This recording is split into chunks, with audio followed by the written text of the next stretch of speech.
Good afternoon, everyone, and welcome. Today's lecture, sponsored by the Guthaner Fund for Cultural and Education Programming at Beth Am, is offered in loving memory of Ernst Guthaner, father of Dr. Diana Guthaner and grandfather of Misha Stevens. The fund was established by Diana to honor her father's devotion to scholarship, learning, and service to others. When to the sessions of sweet, silent thought, I summon up remembrance of things past.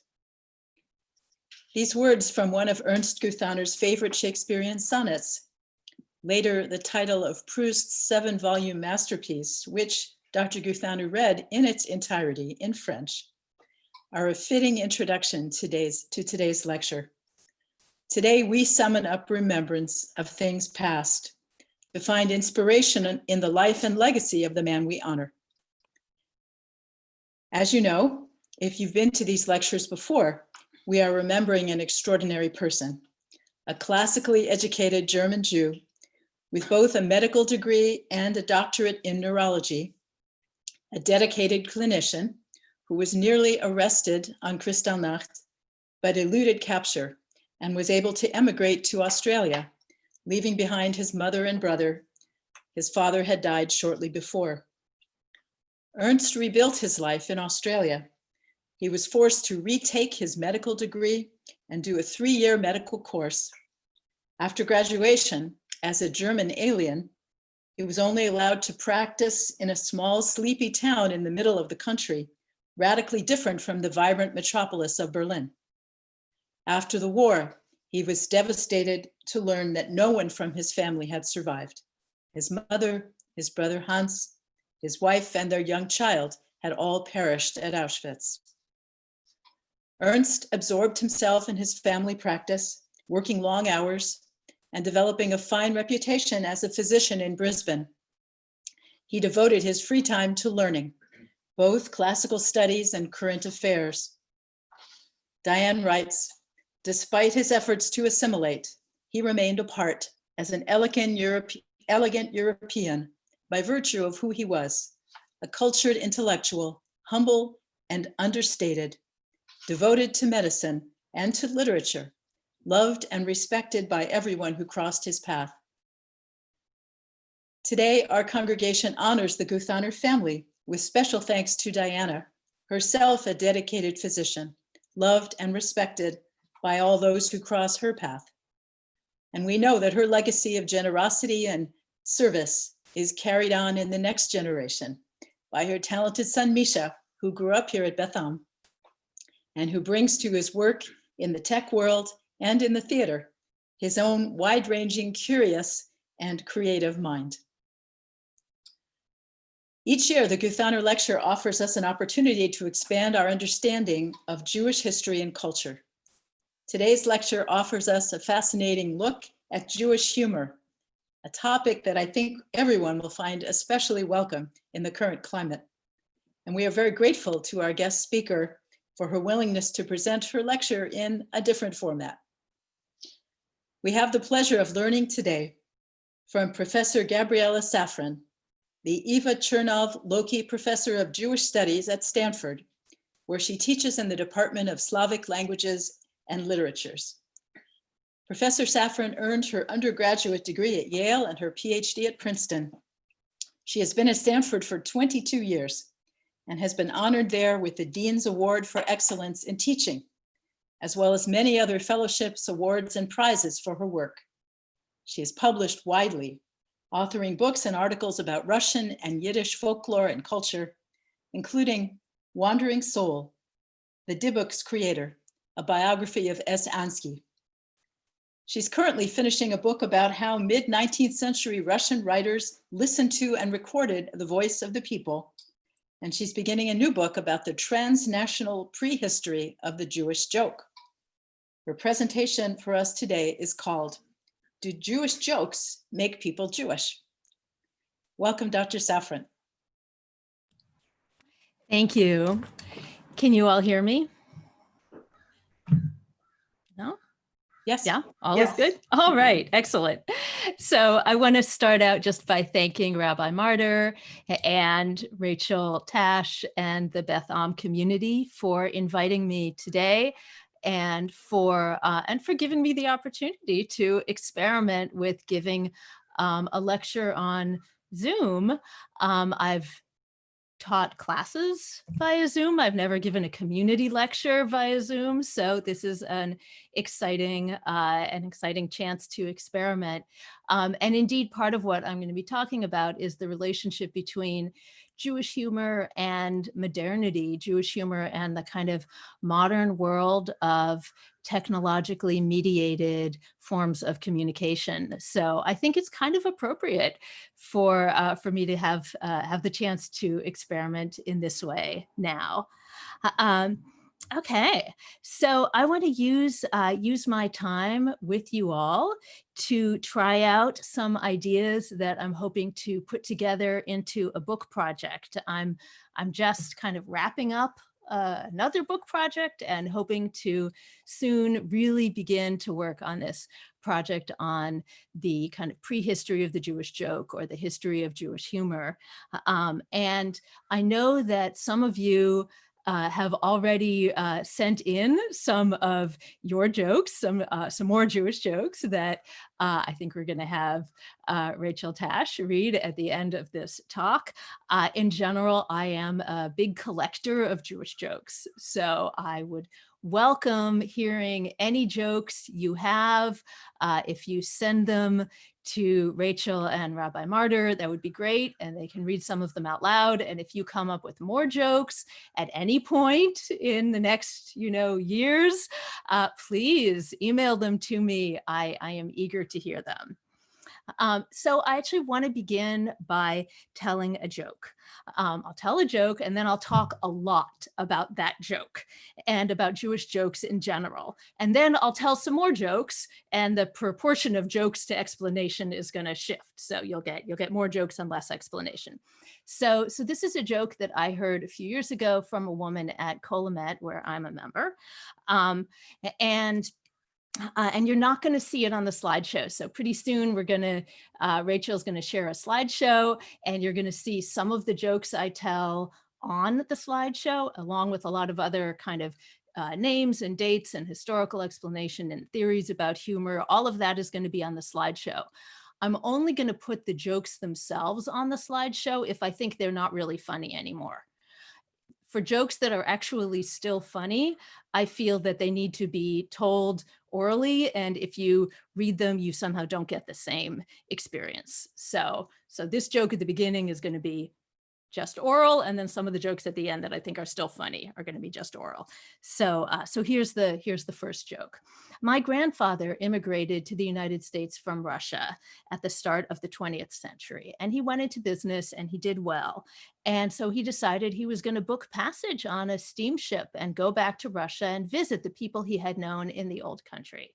So he on those big ships, those big steamships, every night for dinner at every meal, you're seated at the same table with the same other passengers. So you get to know them. So the first night he went down to dinner and he was seated next to a Frenchman.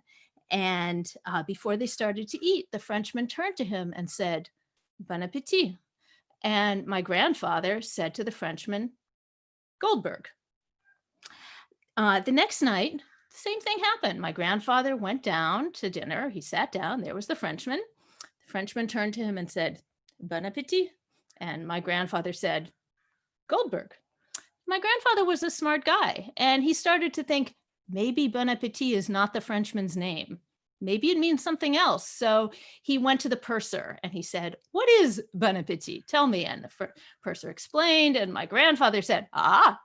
So the next night, the third night, my grandfather went down to dinner, sat down, turned to the Frenchman and said proudly, "Bon appetit." And the Frenchman turned to him and said, "Goldberg." I hope you're laughing. I just can't hear you. So this talk is going to be about what makes this joke and other jokes Jewish. So what's a Jewish joke? It makes sense to define Jewish jokes as jokes told by Jews or about Jews or referring to Jewish culture or history. So the Goldberg joke qualifies. I heard it from someone Jewish. It's about someone Jewish. And that person does these very typically Jewish things, like he immigrates from Russia to the United States. He's named Goldberg. These are very Jewish. But in this talk, I want to think about the Jewish joke in other ways. I think that Jewish jokes don't only reflect Jews' experiences. Instead, I think Jewish jokes create or confirm the very category of the Jew. So now we want to go to the share screen with the slides. Oh, great, that was my first slide. So now let's go to the next slide. So the next slide is going to be about theories of Jewish jokes. So there's two big theories about Jewish jokes. So the theories fall into two camps. So one camp is the camp that says, there have been Jewish jokes as long as there have been Jews, starting in the 1890s. People using evidence from medieval Jewish sources or Jewish folklore have made the argument that Jewish jokes are the result of persecution. Jews have always been persecuted and they've always responded with laughter. And in this way, Jews transcend their situation and they defend themselves against their enemies. This is a very popular argument and it's made even to this day. So a very recent book, Jeremy Dauber's Jewish Comedy, A Serious History, good book, argues that many of the themes in 20th and 21st century Jewish comedy can be traced back to ancient Jewish culture. For instance, you can find contemporary Jewish jokes, versions of them in the Book of Esther. So this is an argument for continuity of Jewish humor over time. And it's an argument, if you apply it to the Goldberg joke, what makes the Goldberg joke Jewish is that he's so persistent, right? You can't keep him down. No matter what happens, he responds strongly. Another big camp of theories about Jewish jokes is the idea that Jewish jokes make fun of Jews.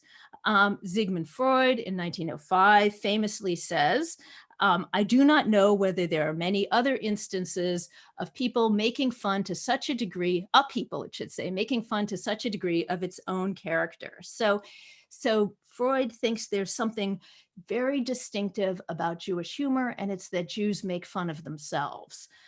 Freud actually loved Jewish jokes and he collected them. He was really into Jewish jokes, rather like I am. But other people have used this kind of Freudian approach to say Jewish humor is kind of a bad thing. Jewish humor is bad for the Jews.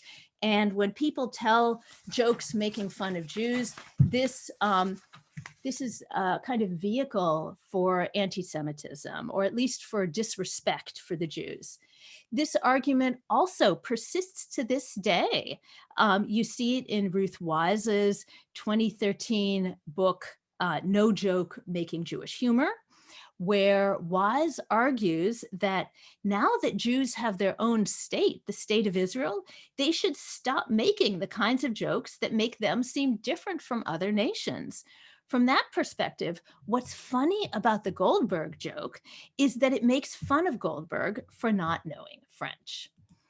And I'm not seeing the slides anymore. Rachel, are the slides still there? Okay, good. The slides are still there. Okay, so the two theories. I've learned a lot from these big theories about Jewish jokes, these scholars, but I think that instead of focusing on the question of whether Jewish jokes are good for the Jews or bad for the Jews, it would make more sense for us to think about the history of Jewish jokes.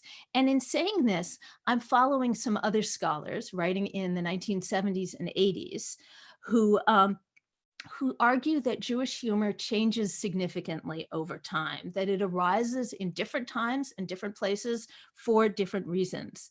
And they suggest that it's when the social category of Jews becomes visible to society as a whole that people start to notice Jewish jokes.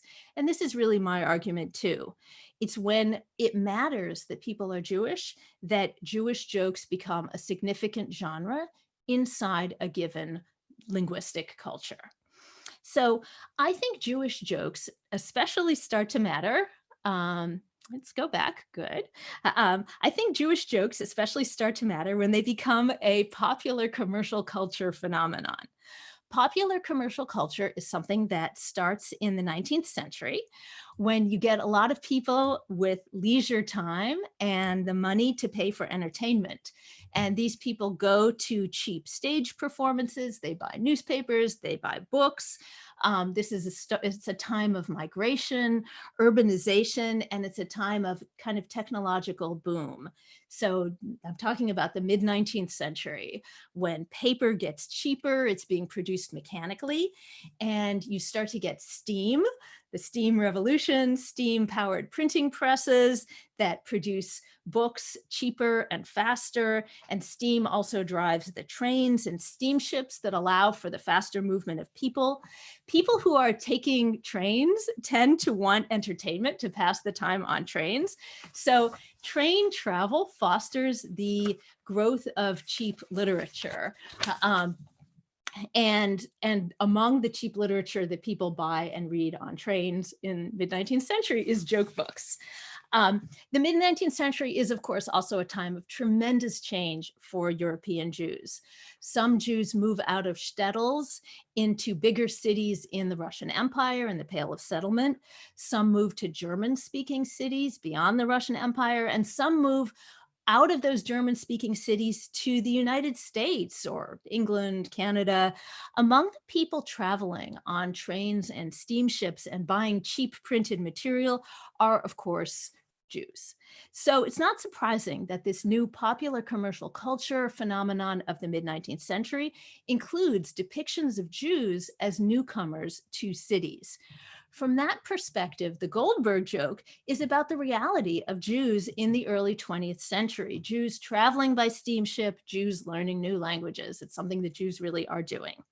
Okay, let's go to the next slide now. So these things taken together, the migration of Jews and the rise of commercial popular culture, allow people, both Jews and non-Jews, to understand what the category Jew means in a new way. And in order to explain this, I want to use the linguistic concept of enregisterment.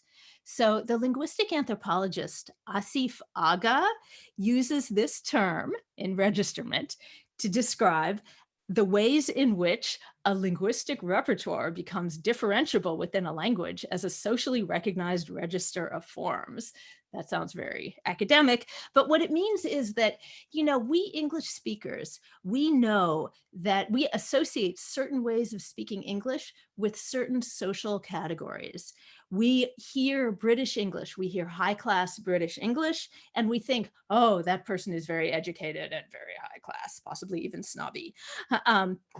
Anthropologists talk about the ways that we use different sorts of kind of clues about people, their clothes, their body, their behavior, to index their social class. So if a person wears glasses, for instance, we might take that person to be an intellectual. In the same way, your speech style allows people to index you. And that indexing of you by your speech style can be historicized. So you can find the moment in history when certain ways of speaking take on certain social meanings.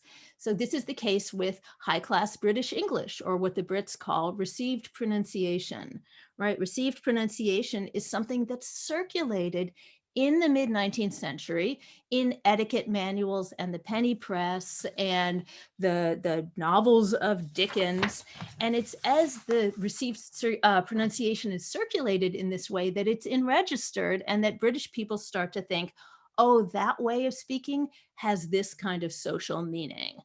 And people tell the same kind of story about all sorts of other languages and times and places. There's a woman in the anthropology department at Stanford who works on Japanese, and she says there's a moment in the early 20th century when a certain way of speaking Japanese becomes associated with women's language, and it means something about like this person is a middle-class woman. So that's another case of enregisterment. Okay, so of course, the thing I want to talk about next is the enregisterment of Jewish speech, and that's going to be the next slide. So I want to talk now about this question of, do Jews speak in a distinctive way? So I'm not talking about Hebrew or other Jewish languages such as Yiddish or Ladino or Judeo-Arabic. What I want to talk about is, do Jews speak in a distinctive way in languages that are not themselves Jewish? So if we're talking about English or Russian or German, is there Jewish English or Jewish Russian or Jewish German? So here are 3 theories that answer that question. Theory number 1, maybe Jewish speech difference is not real. Maybe it's just imagined by anti-Semites. Anti-Semites want to hear Jews as speaking differently, so they do, regardless of how Jews actually speak. Sander Gilman says Jews sound different because they are represented as being different, right? That's one theory. Second theory, Jews really do speak differently, especially if they live in a place where there are a lot of Jews, like New York.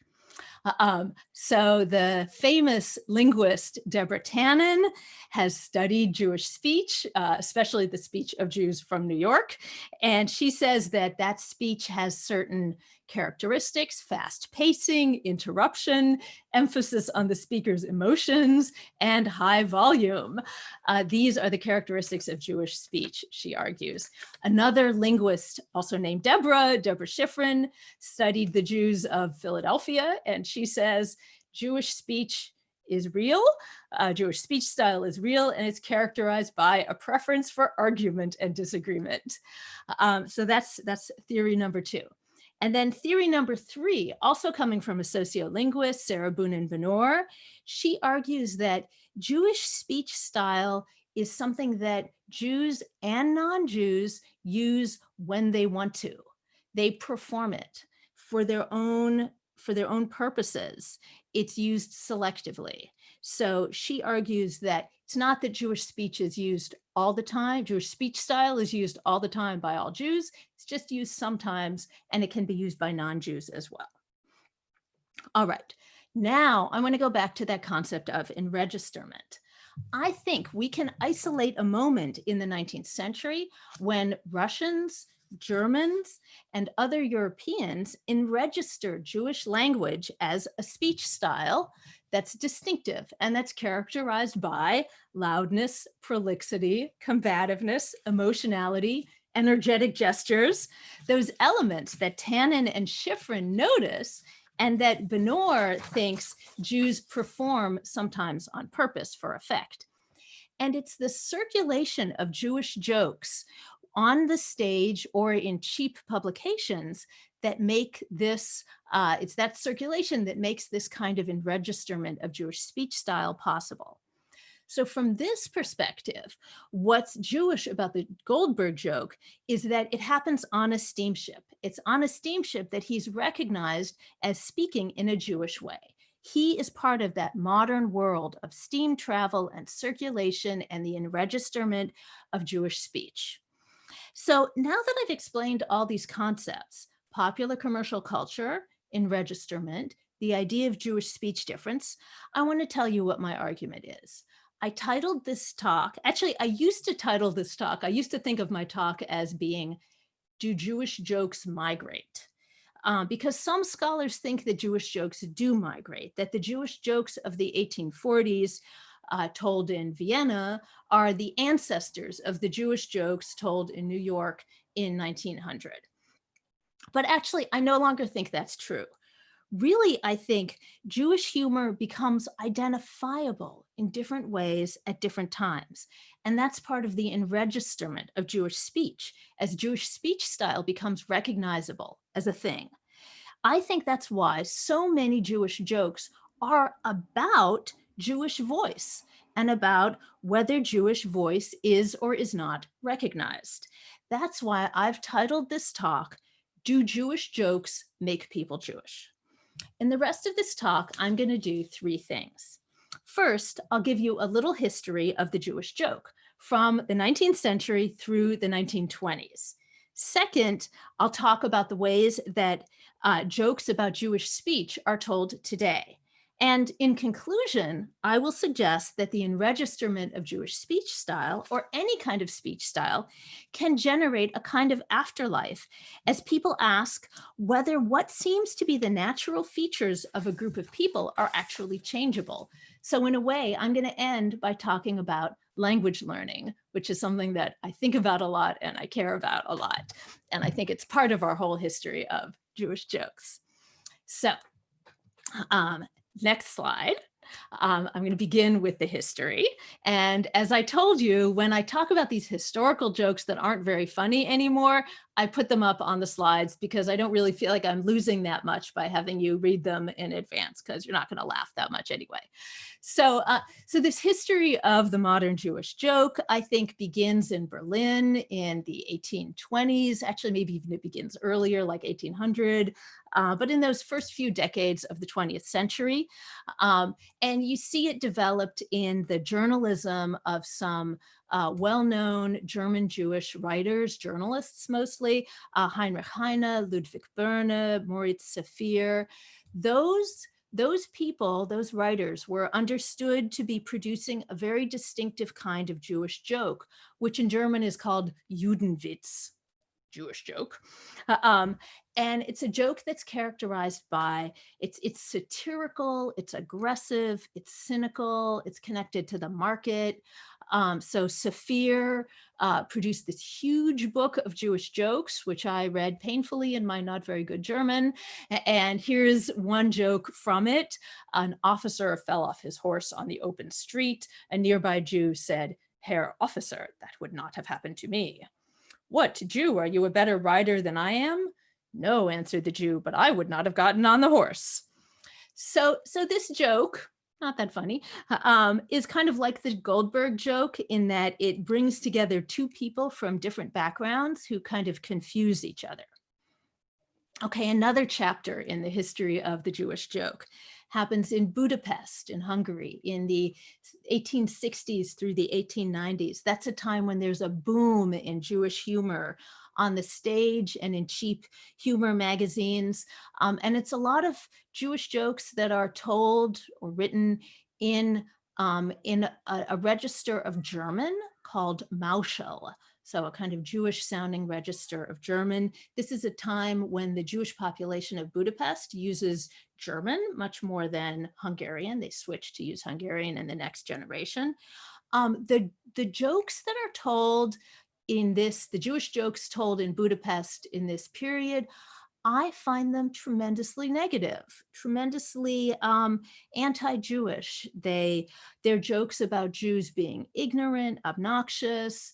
There are even some jokes about the blood libel, the idea that Jews kill Christian children and use their blood to make matzah, this kind of very horrifying rumor that prompted anti-Jewish violence in Hungary in that same period. So to me, it's rather shocking what kinds of jokes the Jewish comedians of Budapest were telling in this period. But the historian Mary Gluck, who wrote a whole book about this kind of Jewish joke, says that these Budapest comedians, we shouldn't see them as anti-Jewish, as sort of self-hating Jews. Rather, we should see them as using a linguistic strategy that's typical of minorities who use humor in order to gain access to a social mainstream. And that strategy is reappropriation, the repurposing of negative stereotypes by members of a targeted group for their own purpose. Okay, next slide. So the next chapter, I know the print is very small, but don't worry. The next chapter in my history of Jewish jokes happens in St. Petersburg, Russia in the 1870s, when you have some Jewish comedians or somewhat Jewish comedians on the stage telling Jewish jokes and also publishing collections of Jewish jokes. The most successful one of these comedians was a guy named Pavel Weinberg. He was a convert from Judaism to Christianity. He'd been converted as a child. He's from Odessa, a city in Russia that's associated with humor. And he tells a lot of jokes in which characters speak Russian with a kind of Jewish accent. And the jokes constantly draw attention to the imperfect Russian of these Jews. So I kind of summarized the joke, this very long joke. These small town Jews decide to tell the police chief they hope his time in office goes as well as a white swan swims. They forget the Russian word for white swan. The scene is in the police chief's office.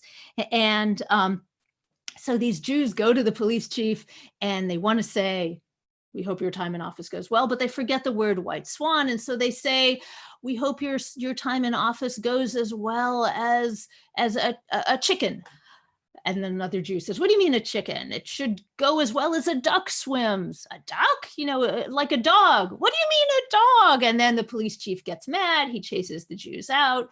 And then one of the Jews remembers the word swan, runs back into the office, sticks his head in, yells, like a swan, like a white swan, slams the door and runs off. So this is clearly a joke about language learning, somewhat like the Goldberg joke.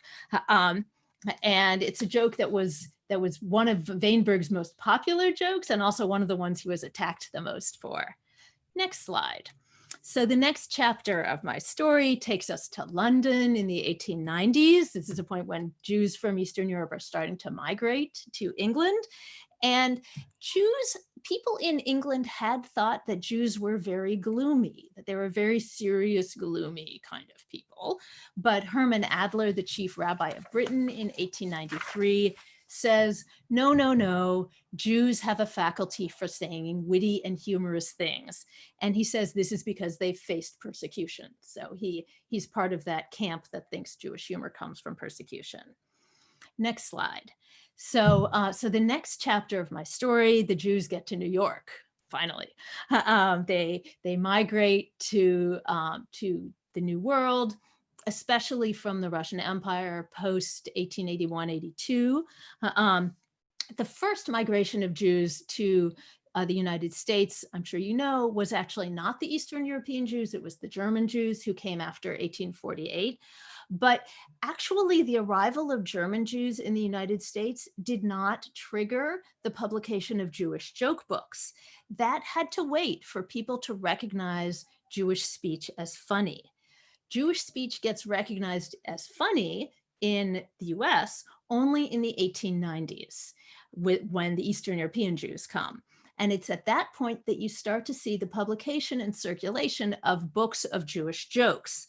1891, there's a book of Yankee, Italian, and Hebrew dialect readings. And then in 1900, there's another book published called Hebrew Yarns and Dialect Humor by a guy named T.J. Carey. And I put up one of the jokes from Carey on the screen here. A customer brings a pair of pants back to a Jewish tailor saying they're no good because when he put them on, all the buttons fall off. And the tailor answers that actually those pants are very fashionable. They're the new Kodak pants. The customer says, what do you mean? What are Kodak pants? And the tailor explains, you press der buttons und wie does der Rest? Right? So this joke obviously is based on this 1888 advertising slogan, you press the buttons, we do the rest. It's a slogan for a camera, a new kind of camera that customers are invited to send with the film inside back to the Kodak factory in Rochester, New York. And then they'll get the camera back along with their developed images instead of having to develop the film themselves. So this is a joke that situates the Jew in the world of commerce, a world whose language he manipulates to his own advantage when he claims that a defect in his product, buttons that fall off pants, makes it better and more appealing. So it's a little bit like the Goldberg joke in that it references technology and commerce. So a question you could ask is, how have Jews responded? Have Jews really responded explicitly and thoughtfully to this thing I'm talking about, which is enregisterment, the enregisterment of Jewish speech? And I think they have. So next slide. In the early 20th century, one Yiddish writer started to notice and write about how there's something really appealing and fascinating in the ways that Jews speak. And that writer is Shalom Aleichem, great Yiddish writer. In 1908, he was living in Switzerland, and he went on a hike in the mountains with 3 other famous Jewish writers. One of them was Chaim Nachman Bialik, so very famous writers. And, like anybody going on a hike, this group of Jewish writers would periodically stop and sit on the grass and chat and look at the other hikers. And Shalom Aleichem has this, I think, fascinating description of the scene. He says, "Sometimes I'd like to be a non-Jew, of course, not permanently, heaven forbid.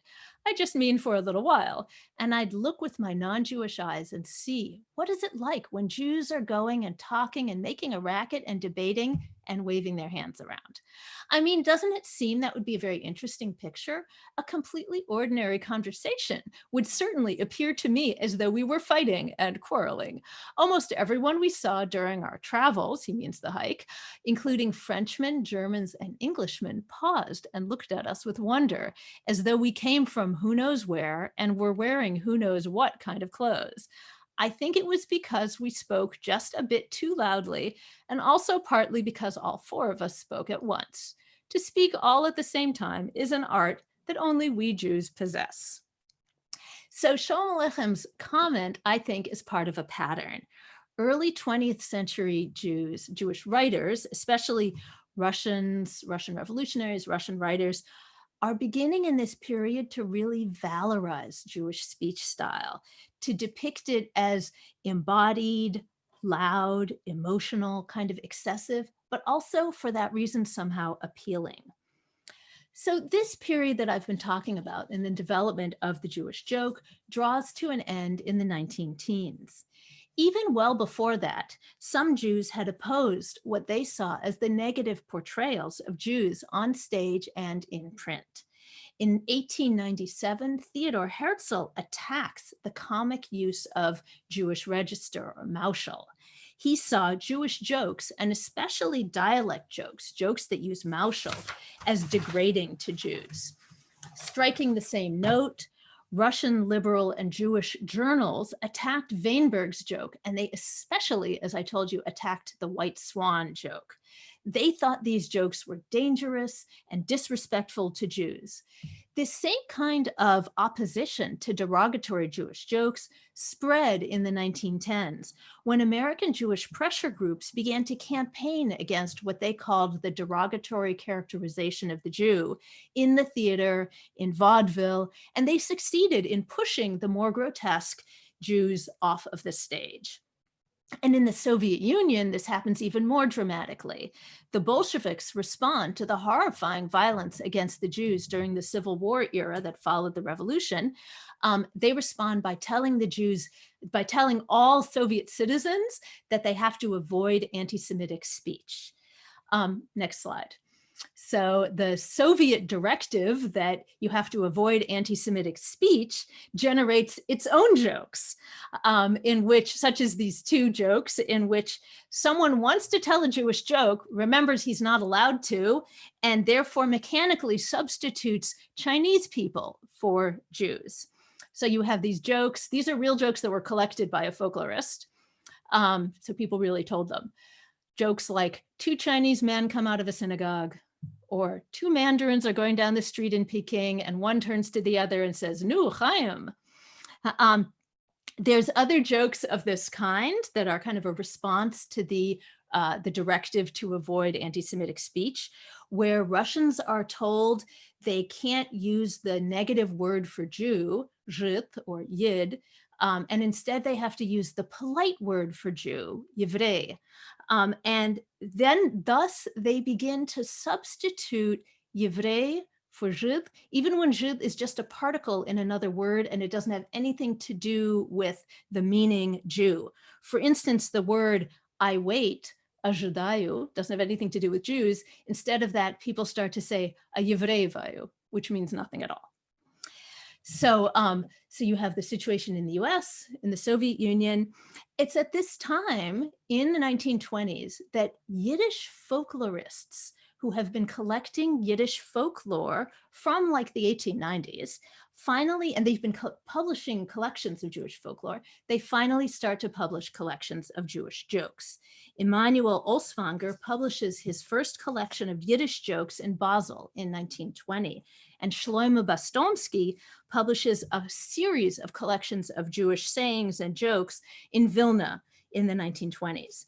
So you have one mode of Jewish jokes, which is dialect humor that's maybe negative, that diminishes. And at the same time, another mode of Jewish humor, collections produced by folklorists and published in Yiddish, they start to appear. Okay, that was part one. Now part two, and then the conclusion. So part two, how do Jewish jokes thematize this question of enregisterment or linguistic recognition? So something I find really fascinating is the ways that Jewish jokes draw attention to Jewish linguistic distinctiveness and enregisterment. And I'd like the next slide now. So sometimes in drawing attention to Jewish linguistic distinctiveness, Jewish jokes display real continuity with an older tradition. I think we need the next slide. Yes, good. Okay, so the great Yiddish linguist Max Weinreich, in his wonderful History of the Yiddish Language, explains one of the rabbinic comic techniques. He says, frequently, use is made of the technique of Nutriken, where a real word is interpreted as the initials of several words. For instance, how do we know that a cantor is a fool? Because chazan, cantor, is an acronym of chazonim zenen neronim. Cantors are fools. And this is a technique that you can see in these historic jokes that I study. For instance, one of the Weinberg jokes from the 1870s, you see it on your screen. I'll read it out loud. This is a difficult thing to translate from Russian, but I tried. At the station for one of the Southern Railroad lines, there's a train car with the letters KBŽD standing for Kiev-Balta Railroad, or in Russian, Kievo-Baltskaya Железная Doroga. A passenger asks, what do those letters mean? KBŽD. Those letters, said a conductor, trying to be funny, mean what a senseless Yid road. Kakaya bistolkova Židovskaya Doroga. Excuse me, conductor, says a passing Jew, you Russians read from left to right. So for you, it means what a senseless Yid road. But we Jews read from right to left. So for us, these letters come out, an idiot wants to be the conductor. So as with the white swan joke, these are Jews who speak in a distinctive way. And here too, their speech displays a kind of aggressive but masked response to the need to assimilate to Russian. Okay, that's the end of the slides. So we can get rid of the slides and stop sharing the screen. And now I think you'll just see me speaking, or so I hope. And I'm gonna I'm going to tell some more jokes that I hope are actually still funny, which is why I didn't put them on the screen in the slides. So here's another joke that makes Jewish speech seem excessive. I think it's actually still kind of funny. It's from Olsvanger, so it's from this Yiddish collection of jokes from 1931. A Jewish woman stands at the market holding a basket of eggs that she's selling. Another woman comes up to her and says, you know what happened, Chaya? Sora died. The Jewish woman says, oh no, what are you saying? Take my basket. And once she's given away the basket, she says, it can't be. So this is a joke about how Jews need to use their hands when they speak. And I think this joke actually is still alive. I heard a version of it recently from a colleague of mine who had immigrated from the Soviet Union. He said, okay, Gabriella, here's this joke I just heard. Two Jewish men meet in a bakery, and one of them has just bought a loaf of bread and he's holding the bread. And the other one says to him, have you heard Chaim died? And he says, hold my bread. And after he's taken the bread, the first one can say, oh no. So this joke has some kind of enduring existence even after 1931. And it's a joke that's clearly about speech style. Another oral technique that continues to be used in Jewish jokes is the technique of shifting intonation. This is the device that underlies a very famous Jewish joke about Trotsky, the telegram from Trotsky. So presumably this is a joke that's set after Trotsky has been exiled from the Soviet Union. So he's in Mexico, but it's before he's been assassinated. So at a Politburo meeting, a telegram comes from Trotsky. It's announced, comrades, a telegram has come from Trotsky.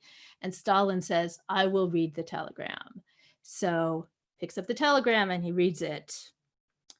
Comrade Stalin, you were right. I was wrong. I should apologize. Sincerely, Trotsky. And then Rabinovich, there's always a Rabinovich in Soviet Jewish jokes. Rabinovich says, Comrade Stalin, I don't think you read this right. And Stalin says, really? And Rabinovich says, I'll read it. So he picks up the telegram and he reads it. Comrade Stalin, you were right? I was wrong? I should apologize? Sincerely, Trotsky. So I was really delighted when I heard another version of this joke a couple years ago when Michael Krasny, whom we all know, came to Stanford to read from his new book about Jewish jokes. This is Michael Krasny's joke. A grandfather takes his grandson for a walk.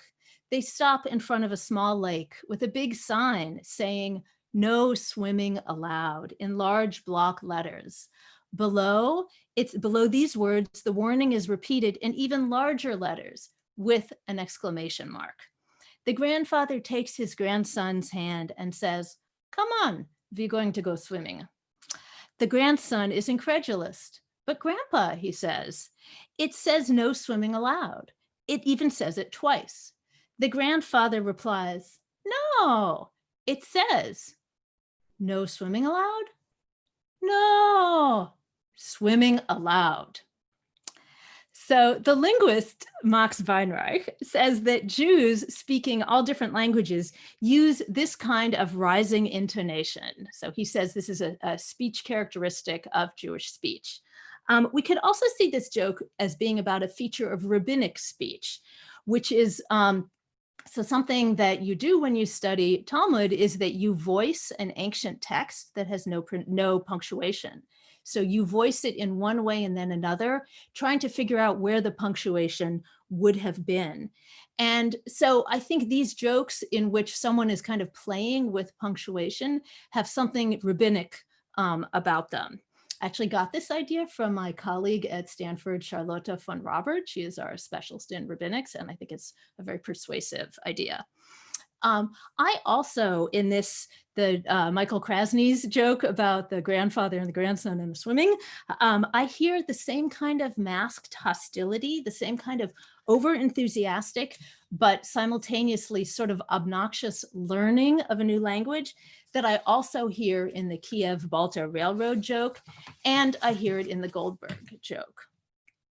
The same kind of excessive and covertly aggressive language learning is everywhere in Leo Roston's series of books about the talkative Hyman Kaplan, a recent immigrant to New York who takes night classes in Yiddish and deals with his poor teacher, the exhausted Mr. Parkhill. And he also deals with the English language. This is all described in this, I think, still very funny 1937 book, The Education of Hyman Kaplan. If you haven't read it, read it. Here's a quotation from The Education of Hyman Kaplan. Only once did Mr. Parkhill feel that Mr. Kaplan might perhaps be a little more serious about his work. That was when he asked Mr. Kaplan to give a noun. Door, said Mr. Kaplan, smiling. It seemed to Mr. Parkhill that door had been given only a moment earlier by Miss Mitnick. Yes, said Mr. Parkhill. And another noun? Another door, replied Mr. Kaplan promptly. Here and throughout Rostand's stories, Hyman Kaplan's language displays the attributes that Tannen and Schiffrin associate with Jewish English: fast pacing, interruption, emphasis on the speaker's emotions, and a preference for argument and disagreement. Although Kaplan is always smiling, Mr. Parkhill is often unnerved, and the stories as a whole suggest that even as he is seemingly trying to learn correct English, Kaplan is defiantly, if covertly, insisting that his own language is better. Conclusion. I promised that I would conclude by talking about the afterlife of the enregisterment of Jewish speech style. I think that what I talked about shows that people can use jokes to suggest that standard language might not be something that everyone has to simply learn and accept. These jokes indicate that even as you learn a standard hegemonic language, you can disrupt it. That is, I'm arguing that the jokes I've considered, which are one subgenre of the Jewish joke, acknowledge the work of enregisterment that they are part of. They signal the making recognizable of Jewish register as a non-standard register of Russian, English, or German. And simultaneously, they valorize Jewish speech style, whether that be in Russian, German, English, or Yiddish. But that's not all they do. In their jocular depictions of the defiant language learner, these jokes indicate that language learning need not inevitably always go in one direction, with the speakers of non-hegemonic languages learning hegemonic languages. In valorizing Jewish speech style, they suggest that it might be a verbal device that a non-Jewish speaker could choose to use. And this is my final interpretation of the Goldberg joke. At the end, the Frenchman says, Goldberg. Thereby, I think, he too participates in the verbal excessiveness and the valorization of Jewish speech style characteristic of this genre of Jewish jokes. If Jewish jokes, as I've argued, are part of the process whereby people are recognized as Jews, then the Frenchman in the Goldberg joke has become Jewish too. Thank you.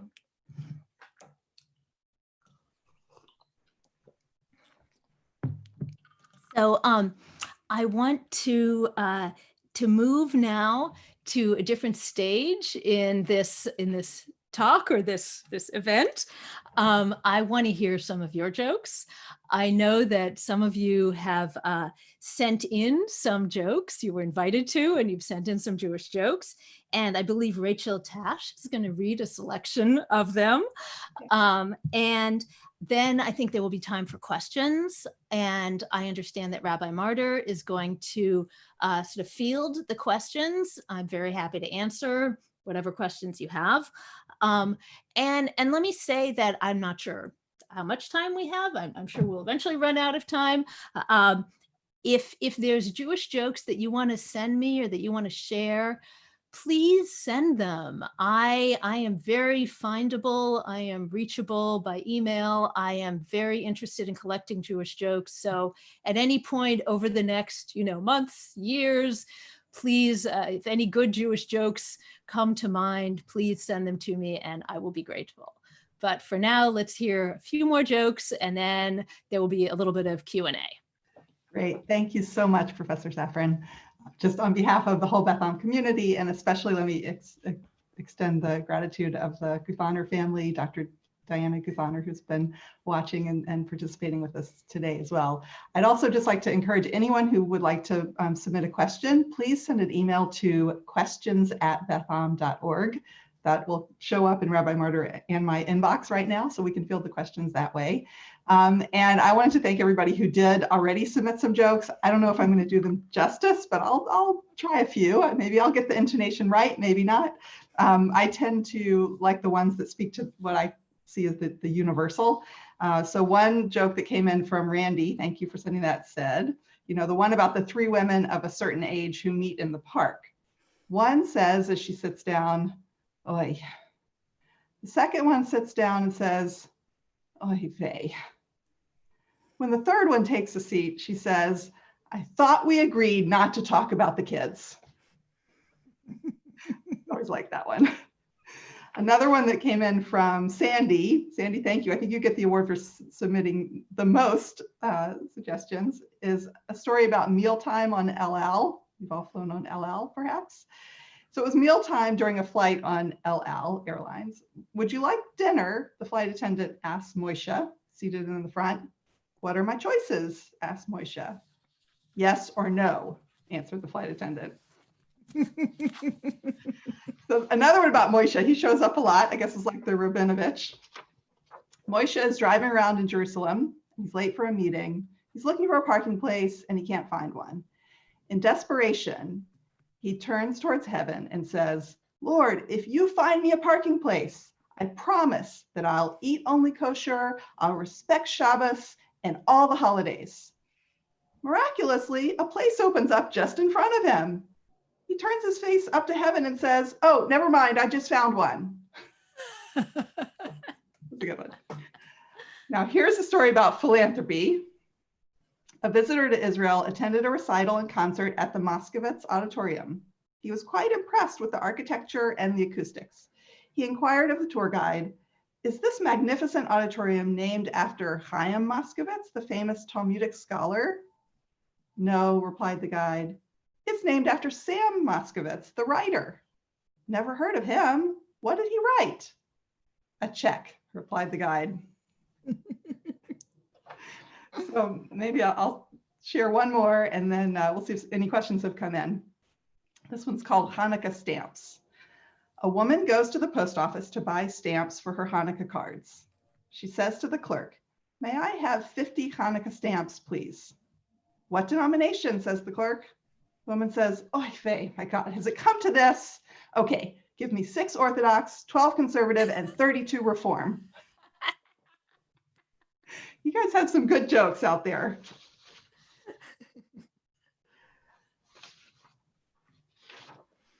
Well, hi, let me forward a few questions that have come in for you, Professor Safran. So the first one is coming from Lori Holzberg. And she asks if you could explain your analysis of some contemporary Jewish humor. She mentions Larry David, Jerry Seinfeld, Mel Brooks. We might throw Mrs. Maisels in there. How do you understand their appeal? Yeah, that's so interesting.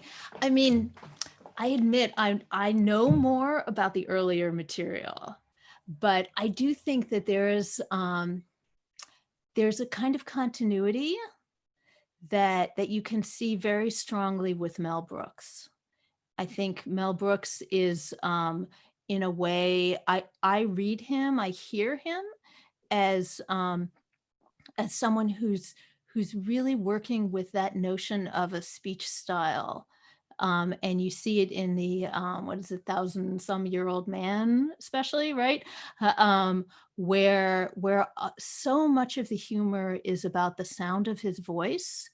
And I think this has to do with the association with radio and the idea that, Mel Brooks is part of a generation that grows up with radio, and they're associated with sort of Jewish humor as something that's conveyed, purely through sound. I see Mrs. Maisel as a kind of, it's retro.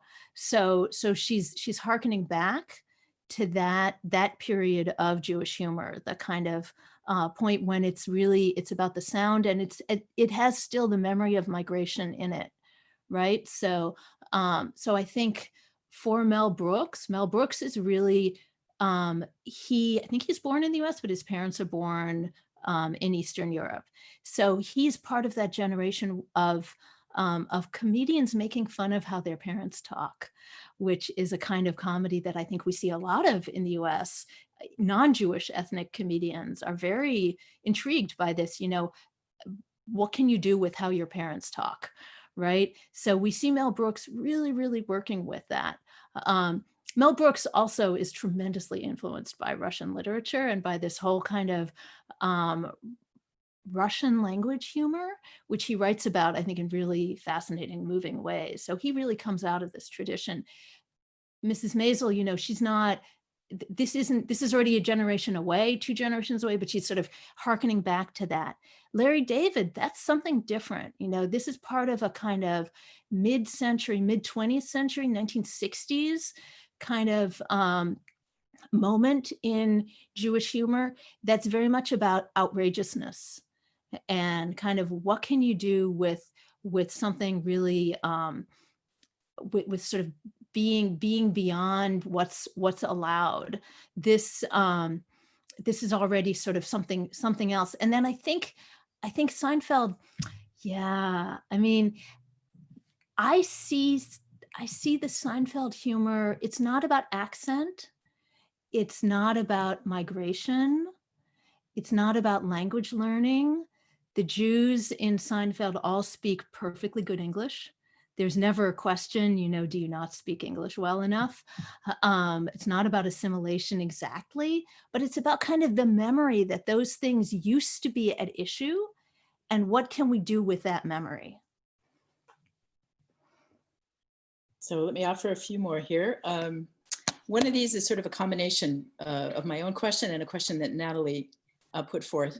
So I heard a lecture a while back by Ruth Weiss, whom you referenced before, about Shalom Aleichem.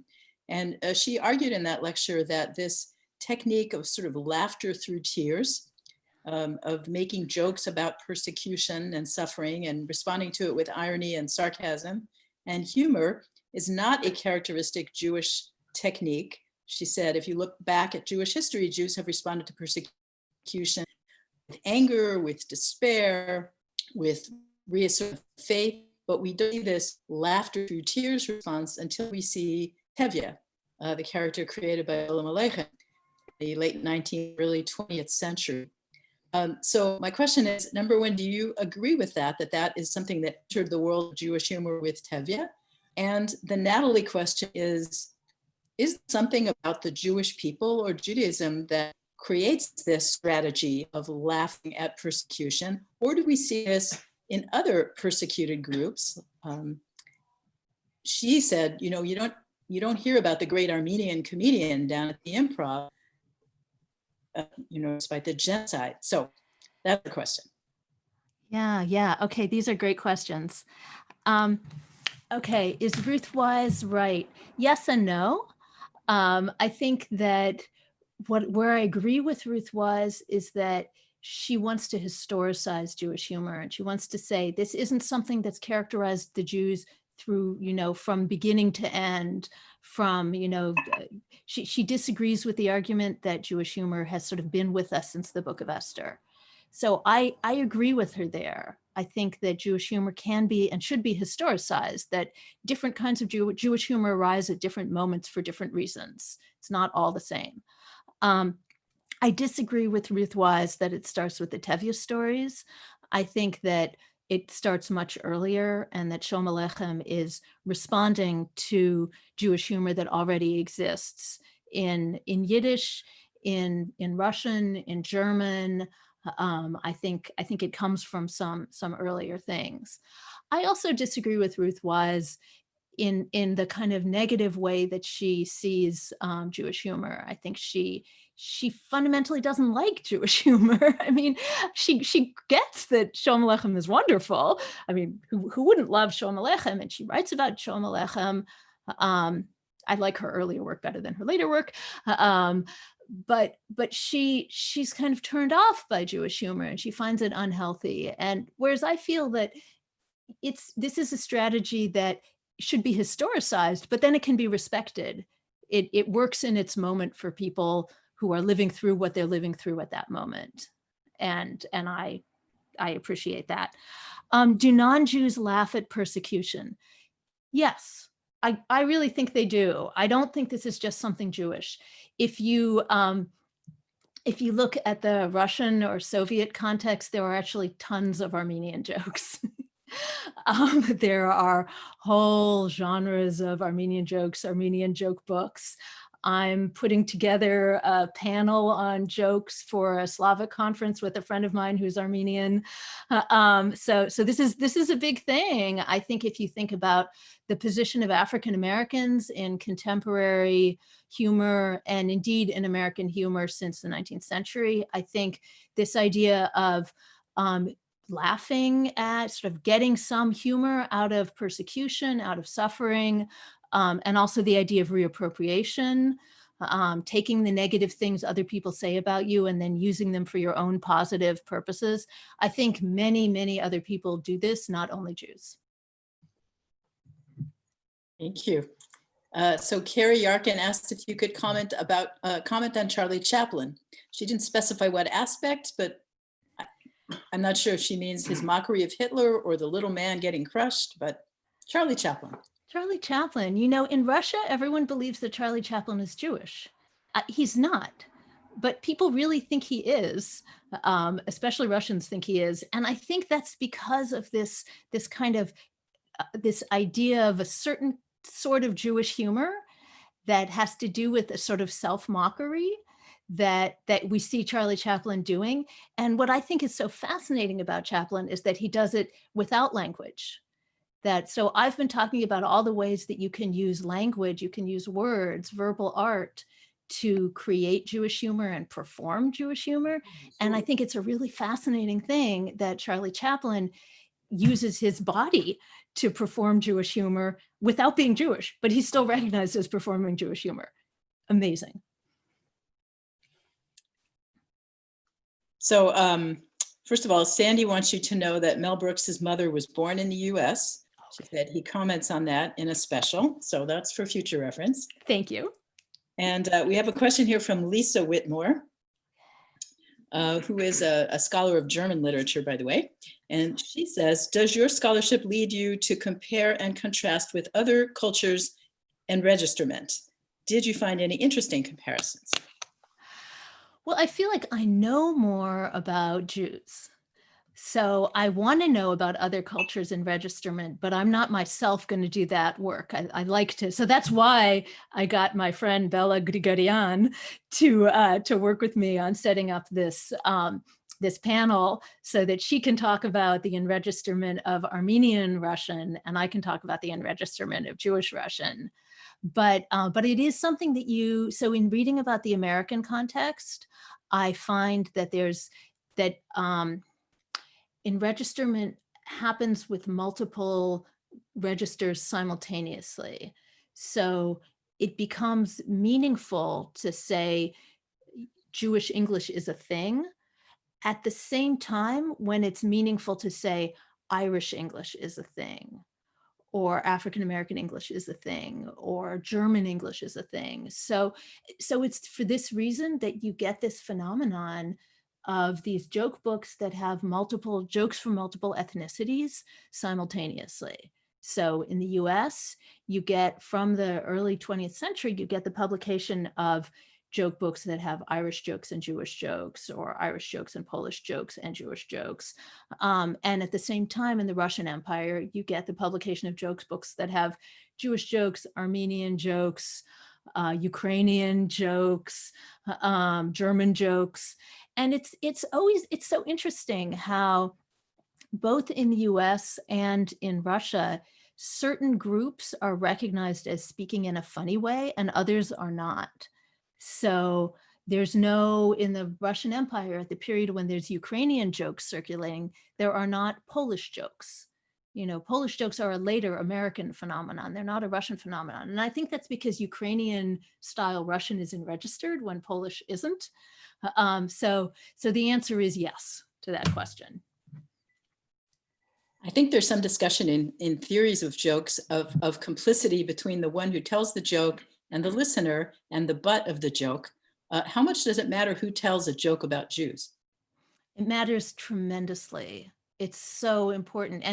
And you know, this this is something that I'm sort of starting to realize the more I read about jokes and think about jokes.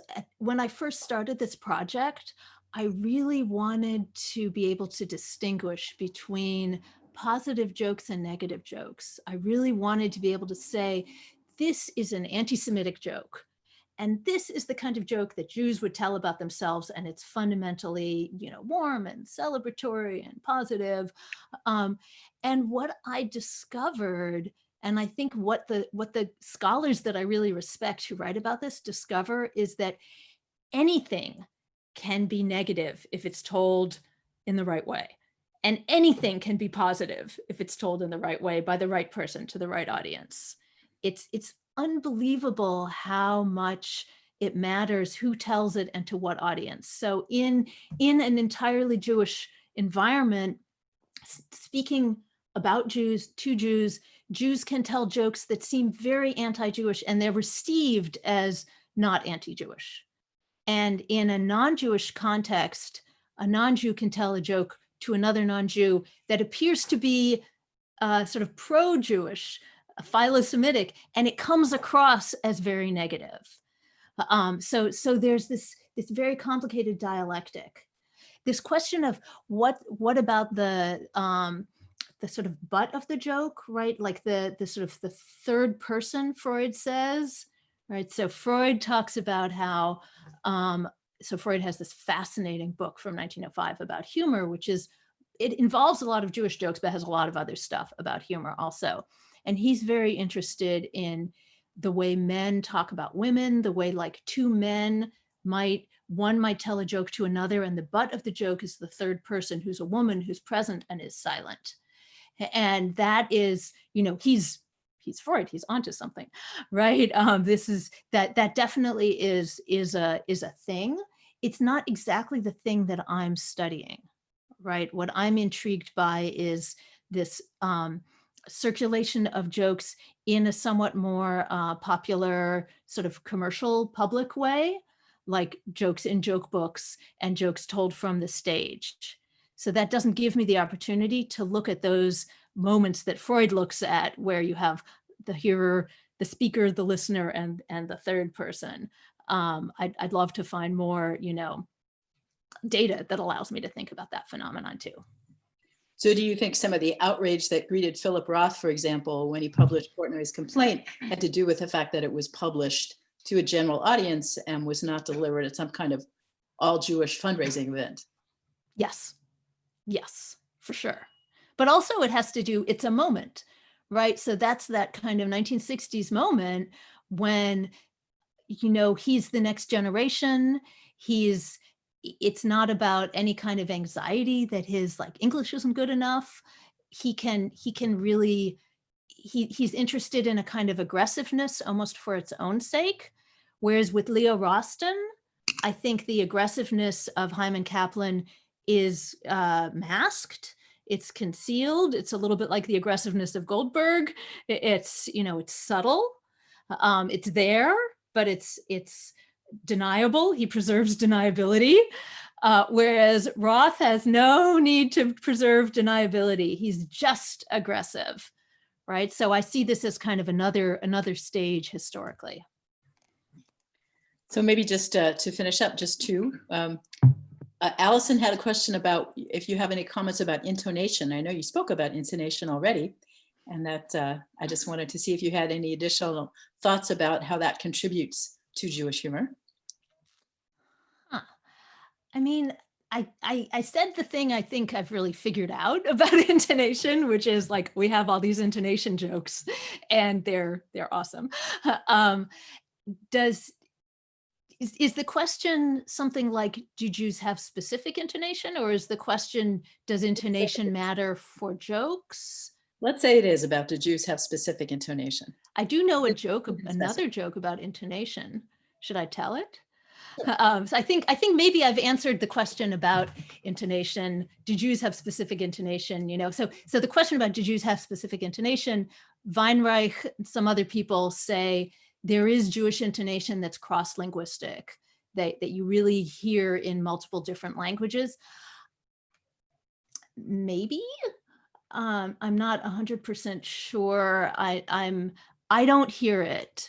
I don't hear that there's a kind of intonational similarity between, Jewish Russian and Jewish English and Jewish French, except maybe at that moment when you're telling a joke that depends on intonation. But I can tell a joke. Should I tell another joke about intonation?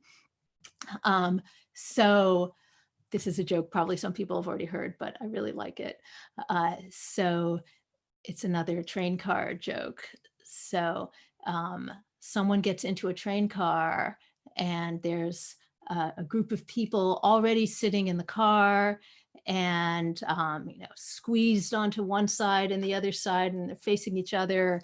And he listens and they're doing this funny thing. So one of them will say a number, 17, and then everyone laughs. And then someone says another number, 35, everyone laughs. 108, everyone laughs. So the new guy sort of turns to the guy next to him and says, "What's going on? What are they doing?" And he explains, it's been a very long train ride. It's the Trans-Siberian, with 2 weeks of train car. So we're telling each other jokes, but we know each other's jokes already. So we've given them all numbers. So we just say the number and everyone knows what joke it is. And then they laugh. So the new guy thinks, I can do this. He's like Goldberg. He's a quick learner. He says, I can do this. So he says, hey, everyone, 12. Total silence. He tries again. 60. Nothing. One more time. 142. Nothing. He's bombed. So he says to the guy next to him, what did I do wrong? And the guy says, it's all in the intonation. But there's I have all these versions of this joke. I love this joke and I collect all these versions. So some of the other versions are, they heard that one already. Or that one in mixed company. That's great. So Yeah. maybe last question. As Jews become more and more acculturated and we move farther and farther away from our immigrant roots, will there be fewer Jewish comedians and less Jewish humor to grace the world? I think it's a really great question. So I'm very fascinated by the Mrs. Maisel phenomenon, because that indicates that there's a kind of ongoing desire to revive the Jewish humor of the mid 20th century. Is revival the same thing? Is that kind of revival the same thing as a sort of continuous cultural phenomenon? I don't know. I think there's also a huge amount of Israeli humor, and I think there's a lot of back and forth between, as Israelis themselves cross borders. So does Israeli humor cross borders. Israeli humor, I think, has some things in common with the Jewish joke tradition that I've been talking about, but it also has there's some completely new things about it. And I think those things, that kind of Jewish humor is something that's not going away. That's only rising. So my answer is, I think that Jewish humor, I want to historicize it, right? I think that it's not going to go away, but it might change. But that's good. Things that live change. I think that El Al joke we heard today was a good example of that Israeli humor. Exactly. So we want to echo Rachel's thanks to you for your time today and sharing your scholarship with us. And of course, to the Guthaner family for making this possible. It was a welcome chance to get away from everything else happening in the world. I'm very, very grateful to you. So everyone be healthy, take care, and Shavua Tov. Shavua Tov. Thank you, everyone. Bye-bye. Thank you.